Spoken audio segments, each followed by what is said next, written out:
एक तरफ सरकार से बातचीत के बीच आंदोलनकारी किसान दिल्ली कूच पर अड़े हुए हैं। पंजाब हरियाणा से सटे शंभू बॉर्डर पर प्रदर्शनकारी किसान और पुलिस आमने सामने है, जबकि किसानों के साथ सरकार की 4 राउंड की बातचीत में ज्यादातर मांगों पर सहमति भी बन चुकी है।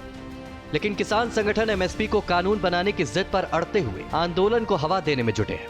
हालांकि किसानों ने फिलहाल दिल्ली कूच आंदोलन को 2 दिनों के लिए स्थगित करने की बात कही है।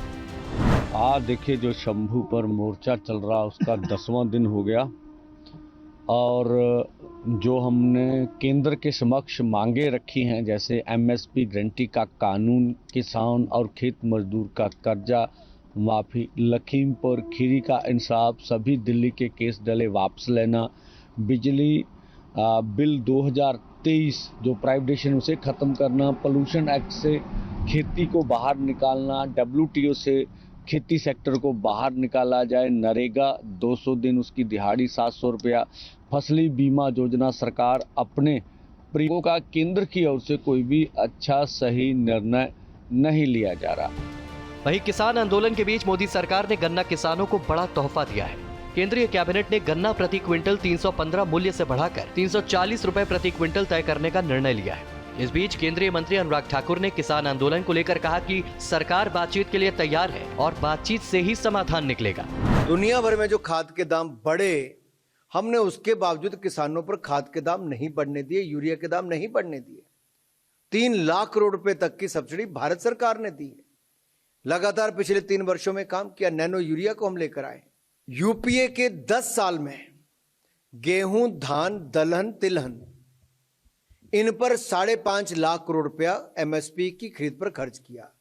मोदी सरकार ने 18,39,000 करोड़ खर्च किया है, जो 3.5 गुना से ज्यादा है। यह हमारा कर्तव्य था किसानों के प्रति।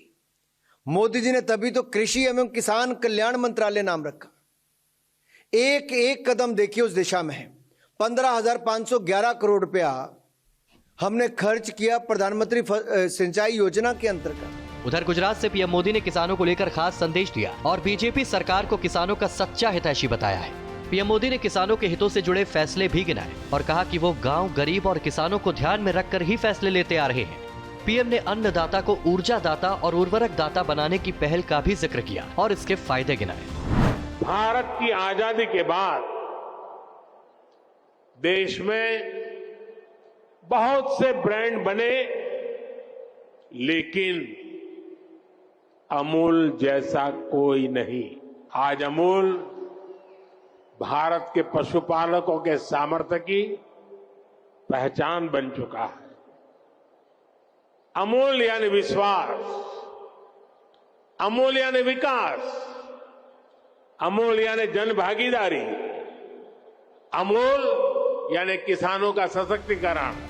एक तरफ मोदी सरकार किसानों के हित में लगातार फैसले ले रही है और किसानों के जीवन स्तर बेहतर करने की पूरी कोशिश में जुटी है, तो दूसरी तरफ लोकसभा चुनाव से पहले किसान आंदोलन के बहाने पूरे एजेंडे के साथ मोदी सरकार को घेरने की कोशिश की जा रही है। सवाल उठता है, जब सरकार किसानों से लगातार बातचीत कर समस्या का समाधान करने की कोशिश कर रही है, तो फिर आंदोलन को लेकर किसानों को कौन भड़का रहा है? Bureau report, Bharat express.